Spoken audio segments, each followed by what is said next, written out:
Hello and welcome. Today, we're stepping back in time to explore the incredible and scandalous story of Emperor Maximilian I of Mexico, a man whose life, and especially his death, has fascinated historians and storytellers for generations. Imagine this: you're facing a firing squad, moments away from death. Most people might beg for mercy, say a prayer, or perhaps make peace with their fate.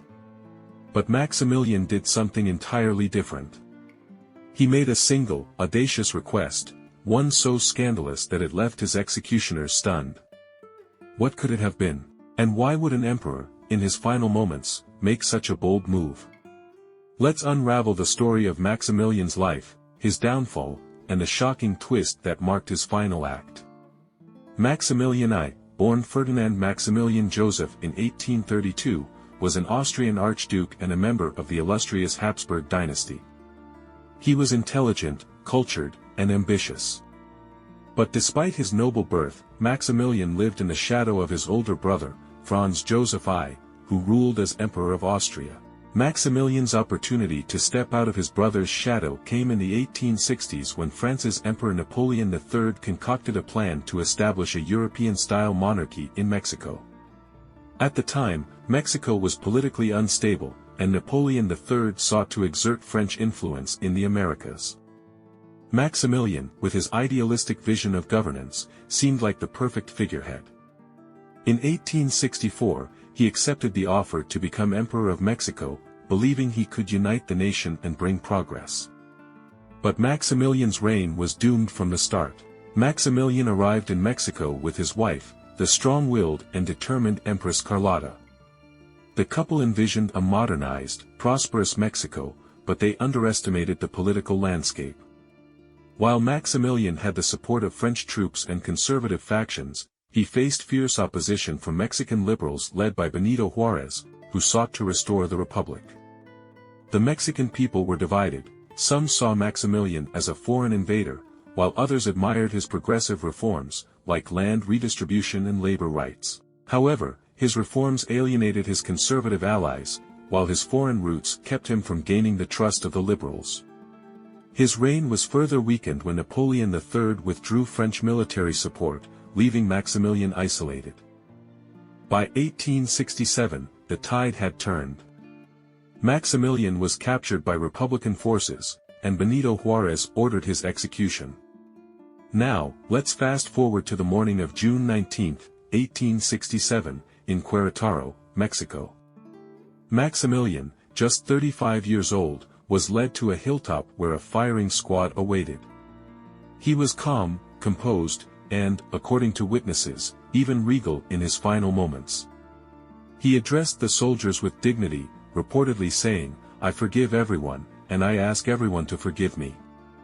May my blood flow for the good of the country." But just before the soldiers took aim, Maximilian made a stunning request. In his last moments, Maximilian turned to his executioners and requested that they aim for his chest, not his head. Why? He wanted his face to remain intact. This wasn't merely a matter of vanity. Maximilian understood the power of legacy and symbolism.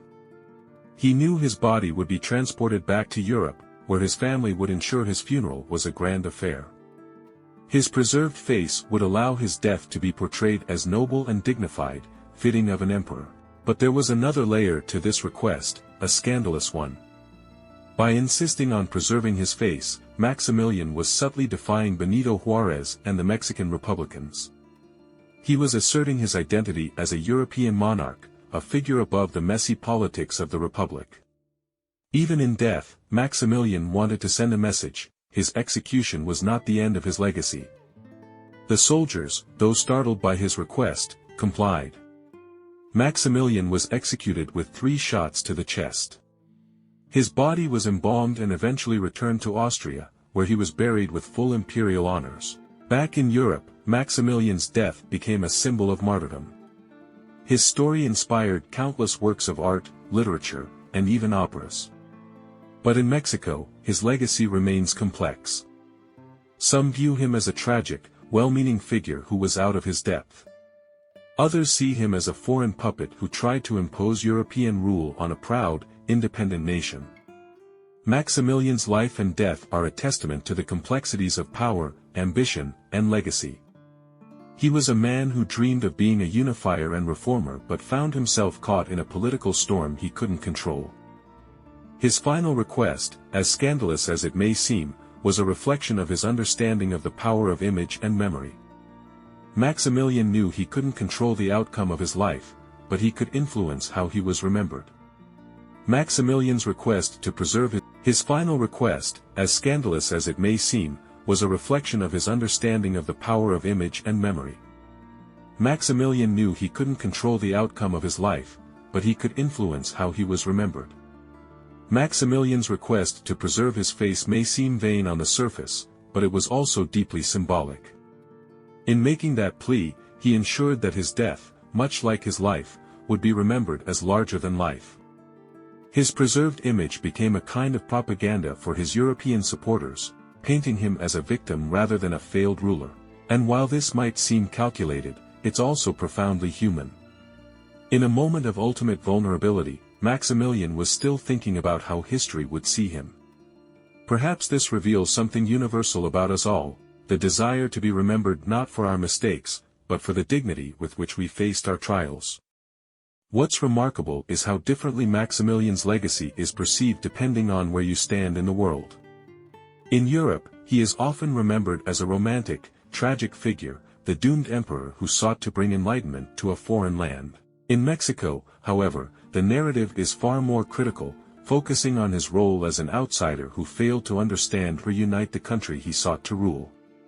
These contrasting perspectives remind us that history is not a single story. It's a mosaic of viewpoints, each shaped by the cultural and political lenses through which it is viewed. Maximilian's life and death are a reminder of the importance of understanding history from multiple angles. As we close this chapter on Emperor Maximilian I, it's clear that his story holds lessons that are as relevant today as they were in the 19th century. His life teaches us about the dangers of overreach, the complexity of leadership, and the enduring power of legacy. His scandalous last request, while shocking at first glance, was ultimately a testament to his awareness of history's gaze, a final act of defiance and dignity in the face of an unchangeable fate. Thank you once again for joining me on this journey. If this story resonated with you, please like and share this video to keep the conversation going. And don't forget to subscribe to this channel for more fascinating stories from history that challenge, inspire, and, yes, sometimes scandalize us. Until next time, stay curious and keep exploring the incredible stories that make up our shared human experience. See you soon.